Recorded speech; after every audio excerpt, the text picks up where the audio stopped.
They tell you that living to 92 is a victory. They call you a survivor.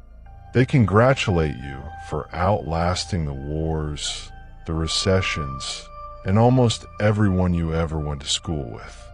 But standing here at the finish line, you start to realize the prize isn't what they promised it would be. My name is Benedict. I have spent 9 decades on this earth. I have seen the world change from black to a million digital colors. But these days, the only color I really see is the gray of these 4 empty walls. I didn't build a skyscraper. I didn't own a fleet of ships. My empire was much smaller and much more precious. It was a Sunday dinner table that sat 12 people. It was a backyard with a tire swing. It was a house filled with the kind of noise that makes a life feel. And now the silence in this house is so loud it actually rings in my ears. The doctors and the researchers, they have all these statistics. They say that living alone at my age is the physical equivalent of smoking 15 cigarettes a day. They say it withers the heart and it shrinks the brain. But the science can't tell you what it does to the soul. I have a phone sitting on the kitchen counter. It's a modern piece of plastic that I don't quite understand. But the truth is, it doesn't really matter because it never rings. My daughter Elizabeth lives 40 minutes away. In a car, 40 minutes is nothing. But in terms of family, it's an ocean. We haven't spoken in 8 years. 8 years of birthdays, 8 years of Christmases, 8 years of just nothing. Last December, I sat here with a meal I heated up in the microwave. I turned the television up as loud as it would go, not because I'm hard of hearing, but because I needed to hear a human voice in this room, even if that voice didn't know my name. I spent my life building what I thought was security. I saved my money. I kept the roof repaired. I stayed independent because I didn't need anyone. I was winning. I was wrong. I spent 50 years building a fortress, and all I really did was lock myself inside. If you're 55, 60, maybe 70, please listen to me. Don't build a fortress. Build a bridge. Because when you get to 92, I wasn't always the only thing that matters. I wasn't always sitting in a quiet house. It's who remembers for the clock to tick. You have to understand, I came from nothing. My father spent 40 years in a factory, breathing in smoke and coming home with grease under his fingernails. We lived in a tiny house, 1 bathroom for 5 kids. I wore my brother's hand-me-downs until the elbows were gone. When I was 17, I stood in front of a cracked bathroom mirror and I made a promise. I whispered to my reflection, "Benedict, your children will never know this life. Never." So I worked. I worked until my hands bled and my back felt like it was breaking. I started in construction right out of high school. This was back in '51. I'd show up an hour before the sun, and I'd stay an hour after the foreman left. I wanted it more than anyone else. I learned to read blueprints. I learned how to see a building before the first brick was laid. By the time I was 25, I had my license. And that was when I met Martha. Martha Sullivan. She was the prettiest girl I'd ever seen, working behind a desk at the county office. Auburn hair, green eyes, a smile that made me forget how tired I was. I asked her out 11 times before she said yes. 11. She was testing me, seeing if I'd fold. I didn't. We got married in '57. I remember standing at that altar, looking at her, and thinking, this is success. Not the money, but her. But then, That old promise from the bathroom mirror came back. I felt like I had to prove I was worthy of her. I had to prove I wasn't that poor factory kid anymore. Our first place was a rental. Martha called it cozy. All I saw was the smallness. All I felt was the shame of being average. So, I pushed harder. In '62, I took every dollar we had and bought an abandoned lot on the east side. Everyone said I was crazy. Martha couldn't sleep. She'd wake up at 3 in the morning crying, asking what would happen if we lost it all. I told her to trust me. I told her I'd never let her down. And I didn't. Not financially. That lot turned into a shopping center. That shopping center turned into a fortune. By the '80s, I was moving faster than I could count. Office buildings, developments, land deals. It was addictive. It was a weapon I was using to kill the ghost of my childhood poverty. But weapons don't just protect you. They draw blood. I was gone all the time. Breakfast meetings, late dinners, office lights burning until 2 in the morning. My daughter Elizabeth was born in '60. Daniel followed in '63. They were babies while I was building my kingdom.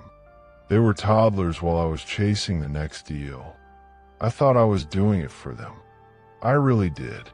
I told myself that every missed birthday and every late night was a brick in a wall that would keep them safe. But you can't hug a wall. You can't talk to a bank account. I missed the first steps. I missed the first words. I promised Elizabeth I'd be there. I promised. She was only 7 years old, and she'd been practicing this little Mozart piece on the piano for months. Her teacher said she was gifted. Martha was so proud of her. The recital was on a Tuesday afternoon. I had a big closing scheduled for 2 o'clock. In my head, I had plenty of time, but the other side showed up late. Then the paperwork had issues, titles, signatures, the usual mess. By the time I finally looked at my watch, it was already 4:15. I didn't make it. I got home around 7 that evening. Elizabeth was up in her room, still wearing her recital dress, a little blue thing with white ribbons. She wouldn't even look at me. Martha met me at the door, and the look on her face.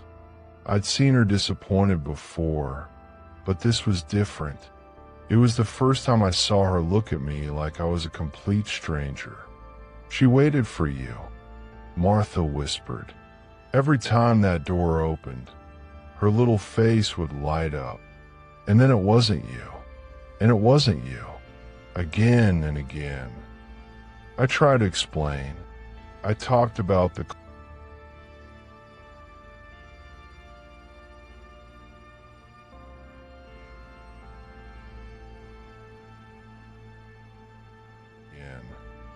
I tried to explain. I talked about the closing, the complications, the money this deal would bring in for her future, for her college, for anything she wanted. Martha just shook her head. Had since she was a toddler. Ben, she looked up at me. She didn't want the money. Huge brown eyes. She wanted her father. Martha's I went upstairs and knocked on Elizabeth's door. Did I do something sitting on her bed, Daddy? Is that why you didn't come? My heart broke. Right there. I felt it crack clean through. I got down on my knees and I swore to her. I swore I would never miss another moment.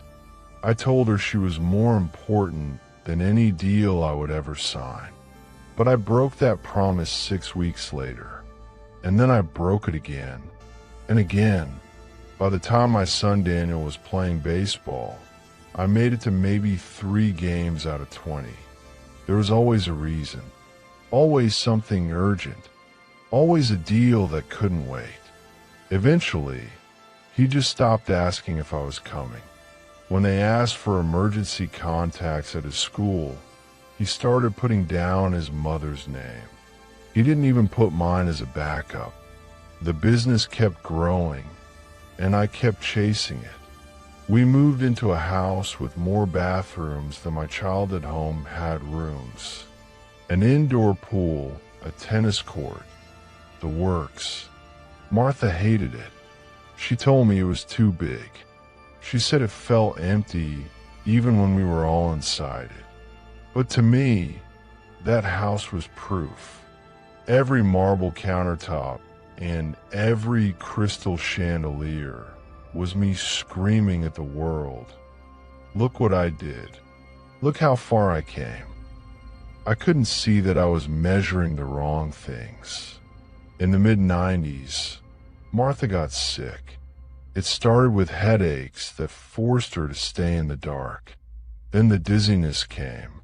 I paid for the best specialists in the country. Money was no object, but the tests all came back normal. Finally, a doctor told me it was stress.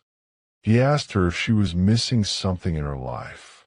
She just looked at him and started crying. She couldn't stop. That was the first time I heard the word depression. I didn't understand it. I told the doctor she had everything. The house, the cars, the jewelry. The doctor looked at me like I was speaking a foreign language. He said, "Mr. Hargrove, depression isn't about what you have.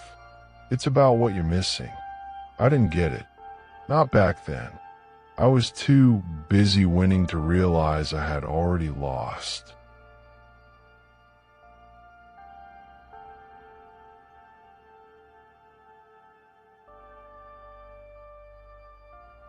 By the late 90s, I had hit the summit. I was a name people whispered in boardrooms. I had dozens of properties, big-name tenants, and a reputation as a legend in the business. People half my age would crowd around me at conferences, begging for a moment of my time, for a shred of advice. And God help me, I loved it. I loved the recognition.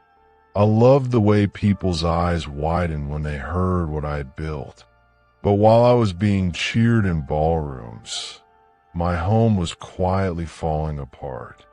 My daughter Elizabeth went off to a top-tier university in '97. She was brilliant, Dean's List every single semester. She'd call home and talk to Martha for an hour. But the second Martha handed the phone to me, Elizabeth suddenly had to go. She had to study. She had to meet a friend. It was always something. I told myself she was just a busy student. I didn't want to see the truth. Then there was my son, Daniel. He barely made it through high school. Not because he wasn't bright. He was, but because he just didn't care. His counselor called me in, saying Daniel was disengaged, acting out. And I asked that same stupid, blind question again. What does he have to act out about? The counselor looked at me and asked when the last time was that Daniel, and I had a real conversation. I sat there, and I genuinely couldn't remember one. That summer, Daniel told me he wasn't going to college. He wanted to find himself, maybe travel or work odd jobs. I lost it. I screamed at him in my office. I told him he was throwing his life away, being lazy and ungrateful after everything I had built for him. He just stared at me, cold, and then he said something that still haunts me. He said, "Dad, you didn't build this for me. You built it for you. You're welcome to all of it, because I want nothing to do with it." He moved out that night. He was 20 years old, and he'd rather sleep on a friend's couch than spend another night under my roof. Martha tried to make me understand, but I was too angry. I felt betrayed. How could they not see what I had sacrificed? Every late night, every missed game, I told myself it was for them. But deep down, in the quiet parts of my soul, I knew it wasn't. I just couldn't admit it yet. By 2001, Martha and I were living like ghosts in that big, empty house. One night at dinner, a rare thing by then, she looked across the table, calm as the morning tide, and said, "Ben, I want a divorce." I nearly choked. I asked her why. What was she talking about? "I've been alone for 20 years, she said. "I'm tired of being alone while I'm married. I'd rather actually be alone. At least then it'll be honest." I begged her. I got down on my knees and promised I'd change. I'd cut back on work. We'd travel. We'd do everything she ever wanted. She just looked at me with so much sadness and said, "Ben, you've been promising that since Elizabeth was born. I don't think you know how to be anything else." We separated. She moved into a condo downtown, and I stayed in the fortress I had built. We were going to make it official, file the papers, but then she got sick. For real this time. Cancer. Pancreatic. By the time they found it, it was already stage 4. The diagnosis came in the winter of 2002. The doctors gave Martha a year, maybe less. I tried to do what I always did. I tried to buy a solution. I hired the best nurses and the most expensive specialists. I spent hundreds of thousands of dollars as if I could outbid death itself. Elizabeth moved back from New York. Daniel flew in from the coast. I'd watched them through the cracked door of our bedroom, sitting by her side, laughing quietly, brushing her hair as it fell out. But every time I stepped into the room, the air changed. The shutters came down. To my own children, I was an intruder in their grief. I'd sit in the corner like a visitor who had wandered into the wrong family's tragedy. One night, Martha asked the kids to leave so we could be alone. She looked so small in that hospital bed. She took my hand. It felt like brittle bird bones, and she whispered, "Ben, you're going to lose them. Once I'm gone, you're going to lose them completely." I started to defend myself, but she squeezed my hand. "Listen to me," she said, her voice trembling. "The business, the properties, none of it matters now. I'm dying. And the only thing that comforts me is that our children are holding my hand. The money didn't show up to visit me, Ben. The success didn't hold me while I cried." She was weeping then, tears carving paths down her hollow cheeks. "You still have time. You could have decades, but not if you keep choosing the empire over the people." I promised her I'd make it right. I swore it. She passed away 6 weeks later. Elizabeth and Daniel were holding her hands. I was standing at the foot of the bed. That was my place in her life, the foot of the bed. Close enough to watch, but too far to touch. After the funeral, I tried. God, I tried. I called Elizabeth every week, but the conversations were cold. Polite surface talk that lasted 5 minutes. Daniel was worse. He stopped returning my calls altogether. 6 months later, I begged Elizabeth to have dinner with me. I told her I was trying.